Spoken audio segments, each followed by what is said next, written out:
Greetings, Elder Black Light, your motivator, with the kind of knowledge you won't get in college,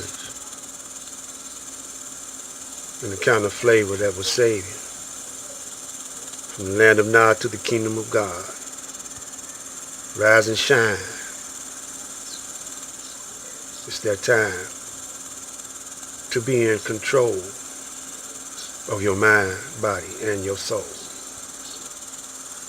Old school brother here coming to you, born and raised in the Motor City. Love music, played music at a very early age. Made my first money in music when I was 12.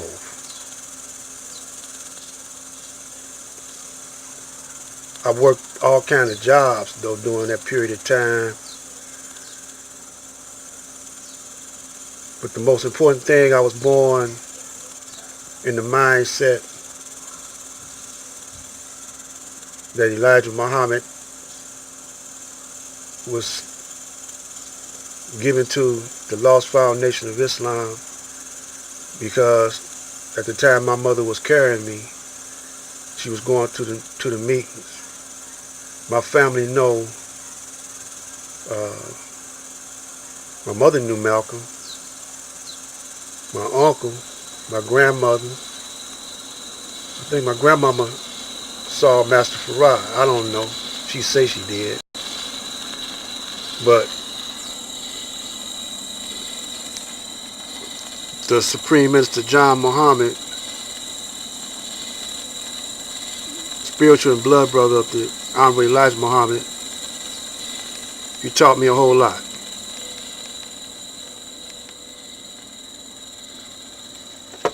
And then he passed away, but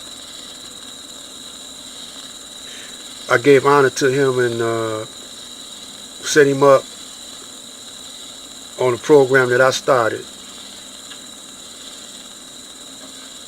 And his representative, Mr. Sami Muhammad, took over the controls at the radio station 88.1 WHPR radio and TV station, because I felt like he was in the twilight years, and I felt like maybe he should have his own radio broadcast.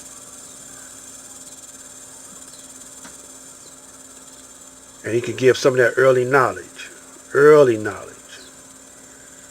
because he walked with and talked with Master Farad Muhammad also.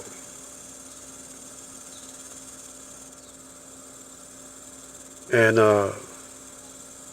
he told me about Master Farad Muhammad when he was in classes, him and his brother, the Honorable Elijah Muhammad.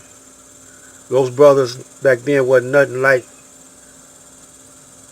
these brothers now. Nothing like them. Fearless brothers. Yeah. Matter of fact, me and Supreme Minister worked out at the same Chrysler plant. I might have been working there at the same time he worked there, but I just didn't know it. The Jefferson plant, what was it? The Mac Stamping. That plant over there on St. Jean and Mac. It was so long ago, I forgot. But I love, that was the easiest plant I worked at too. Easiest plant I worked at. And I didn't stay working at plants long, you know. Like I said, I was deep into the music thing. I wanted that to be my #1 career. But anyway, at another time and another day, I'm going to tell you about my experience. And this is why I can relate to Nipsey and Tupac and Prince and all of them. And you got to know the history of music, see. The gangsters ran the Cotton Club. And they had the best black music acts there, but the black man couldn't go in. Only for whites. But we're not going to get into that. I'm talking about why we done got weak.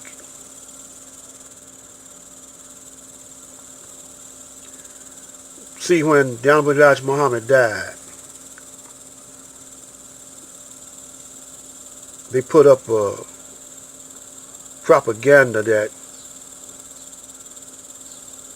Elijah had, or either the Nation of Islam had Malcolm killed. And all the punk brothers and sisters, they went with that narrative. I don't know if they knew what they was doing or not. But at that time, the nation had been in the midst of the black community for a long time. So a whole lot of teachers that you hear now came out of the Nation of Islam.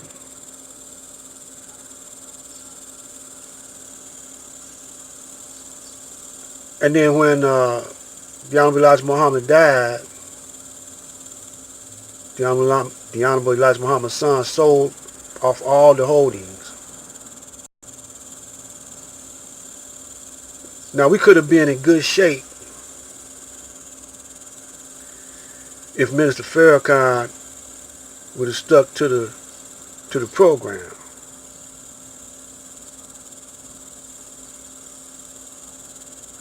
If he wouldn't have tried to get political, got with Jesse Jackson, backed Jesse Jackson up, because the Honorable Elijah Muhammad made it plain that he didn't like, or he didn't too much dig Jesse Jackson. It's in one of the videos that they show on YouTube what he was saying. He was referring to Jesse Jackson.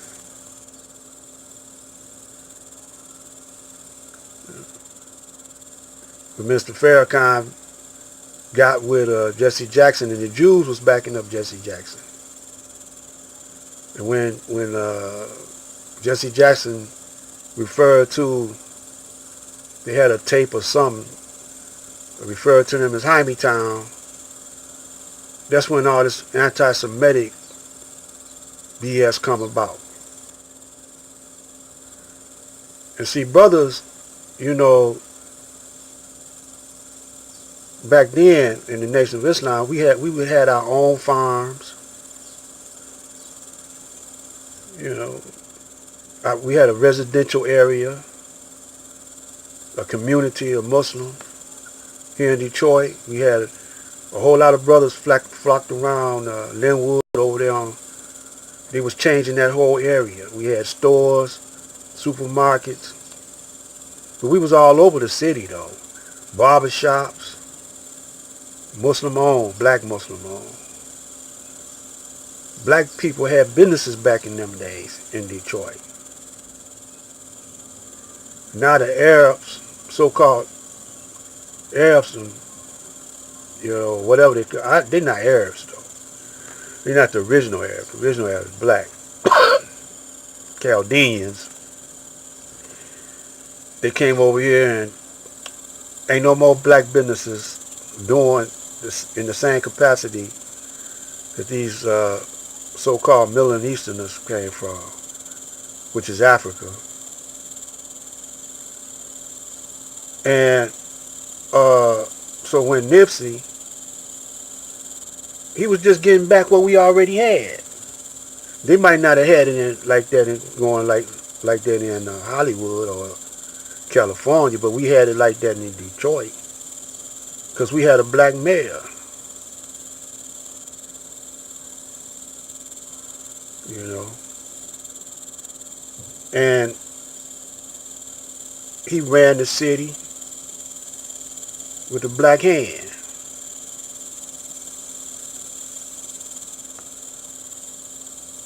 And the Caucasian, they went to Florida. The Jews went to Florida. After that riot, we scared the mess out of them. And see, in Detroit, when I was coming up, from 12th,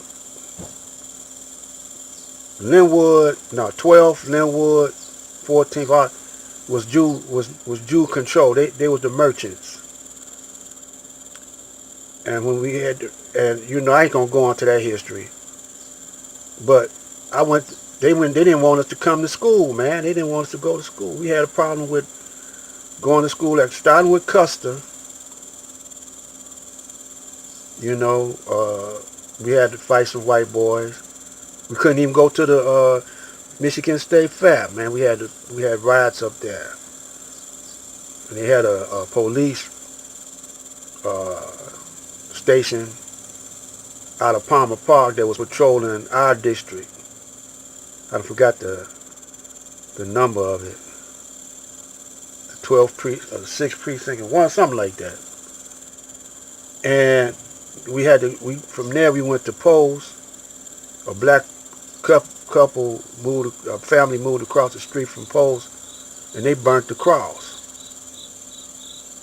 And I overheard one of the white boys talking in the lunch line. I was the only brother there, and he felt like he could just say anything in front of me. But he was around his boys, saying that he the one that put the cross and burnt it in front of their house. So I looked around to see if I seen some brothers, some blacks there. There was very few blacks going to the school. I said, I'm going to have to take care of this myself. So I waited till he dished his boys and hid around the corner and grabbed his ass and jacked his ass up. And I didn't know his old man was a police detective. And I was in class, and my counselor, all one number white teachers and counselors, called me down to the office where his father was there. The white boy's father was there. I got out of it because I knew what to say. See, y'all can't deal. Y'all scared to do stuff like that. This is black light.